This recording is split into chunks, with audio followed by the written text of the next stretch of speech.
Covid കാലത്ത് അല്ലെങ്കിൽ അതിൻ്റെ ആ റെസ്ട്രിക്ഷൻസ് നിൽക്കുമ്പോൾ നിങ്ങൾ ചെയ്തൊരു സിനിമയാണ് 12th Man. ഒരു ലൊക്കേഷൻ കംപ്ലീറ്റ് ആയിട്ട് ഒരു സ്ഥലത്ത് ഒരു ലൊക്കേഷൻ, നിങ്ങൾ എല്ലാവരും ഒരു സ്ഥലത്ത് വരുന്നു, പിന്നെ അവിടെ നിന്ന് പിന്നെ പോകാൻ പറ്റില്ലല്ലോ, ആ ഒരു ടെസ്റ്റും കാര്യങ്ങളൊക്കെ ഉള്ളതുകൊണ്ട്. ആ ഒരു ഷൂട്ടിംഗ് എക്സ്പീരിയൻസ് എങ്ങനെയുണ്ടായിരുന്നു 12th Man?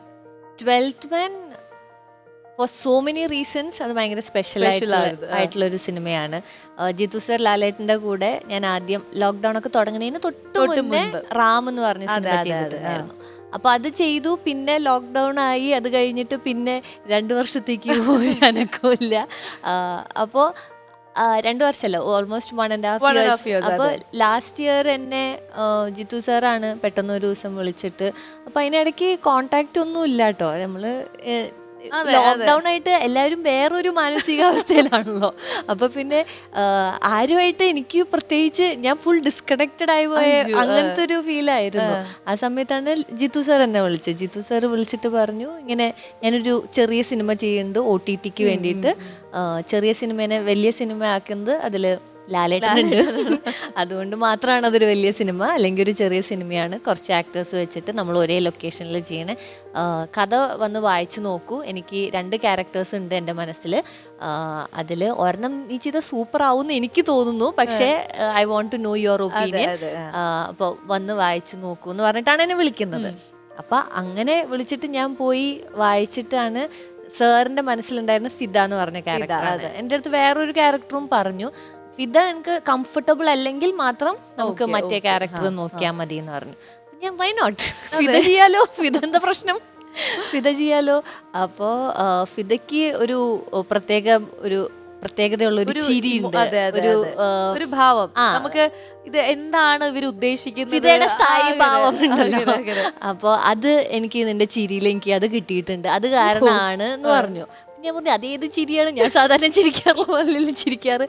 അപ്പോൾ അങ്ങനെയാണ് എനിക്ക് ഇങ്ങനെ നിഗൂഢതകൾ നിറഞ്ഞ ഒരുപാട് കഥാപാത്രങ്ങൾ അങ്ങനെ ചെയ്തിട്ടുണ്ട്. എനിക്കറിയില്ല. എന്നിട്ട് സാർ പറയുകയും ചെയ്തു, ഇങ്ങനെ ചുണ്ട് ഒരു സൈഡിലേക്ക് മാത്രം പോയിട്ടുള്ള ഒരു ചിരിയുണ്ട് നിനക്ക്. ഞാനിങ്ങനെ ഞാൻ കോൺഷ്യസ്ലി ചെയ്യുന്നതല്ല, എനിക്കറിയില്ല ആ ചിരി ഏതാന്ന്. അപ്പൊ അല്ല, പക്ഷെ നോർമൽ ചിരിക്കുമ്പോ അങ്ങനെ വരാറില്ലല്ലോ. എനിക്കറിയില്ലല്ലോ ഞാൻ ഇങ്ങനെ ചിരിക്കുന്നത്. നിഗൂഢതകൾ ഉള്ള സമയത്ത് സാറ് കണ്ടിട്ടുണ്ടാവും ആ ചിരി. എനിക്കറിയില്ല. ഇപ്പൊ ചിരിക്കുമ്പോ ചുണ്ടിൽ ഒരു ചെരിവില്ല, ഇപ്പൊ നേരെ തന്നെയാണ് ചിരിക്കുന്നത്. അത് പല്ലൊന്നും കാണിക്കാതെ ചിരിക്കുമ്പോ അത് എനിക്ക് തോന്നുന്നു ആൾക്കാർ ആദ്യമായിട്ട് കാണുമ്പോ നമുക്കൊരു ചളിപ്പുണ്ടാവൂല, എന്നിട്ട് ചിരിക്കുമ്പോ നൈസായിട്ട് വരുന്നതായിരിക്കും, അതായിരിക്കും ഉദ്ദേശിച്ചേ. പക്ഷെ അത് കാരണം എനിക്ക് ഫിദ കിട്ടി. അതെ.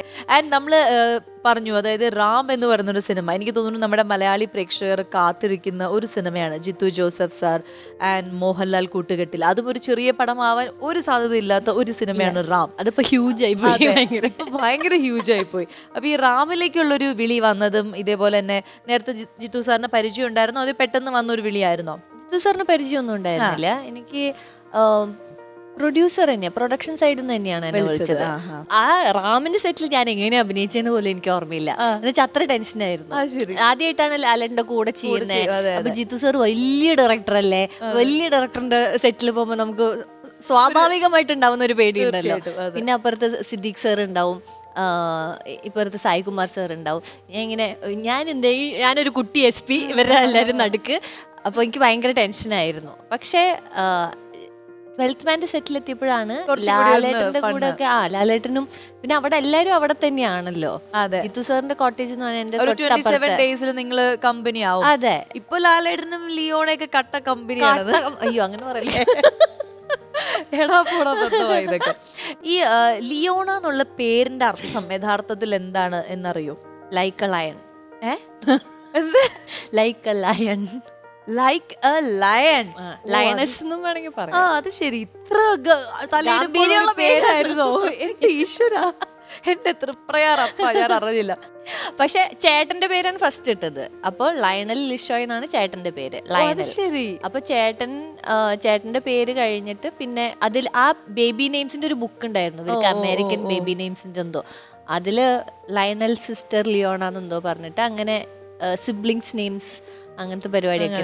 അമേരിക്കൻ ബേബി ആ ബുക്ക് നമ്മളെല്ലാവരും കുട്ടികളുണ്ട്. അത് അവർക്ക് ആ കാലത്ത് എവിടെ നിന്ന് കിട്ടിയെന്ന് എനിക്കറിയില്ല, അവർക്ക് എങ്ങനെ കിട്ടിയെന്ന് അറിയില്ല. പക്ഷെ ഇനിയുള്ള ആൾക്കാർ ആ ഒരു ബുക്ക് മേടിച്ചു വെക്കണം. ഇതേപോലെ കിടലൻ വെറൈറ്റി പേരുകൾ നമ്മുടെ കുഞ്ഞുങ്ങൾക്ക് ഇടാം. അല്ലാണ്ട് എന്നും ഒരേ പേര് ഇട്ട് കഴിഞ്ഞാൽ എന്താ കാര്യം അല്ലേ?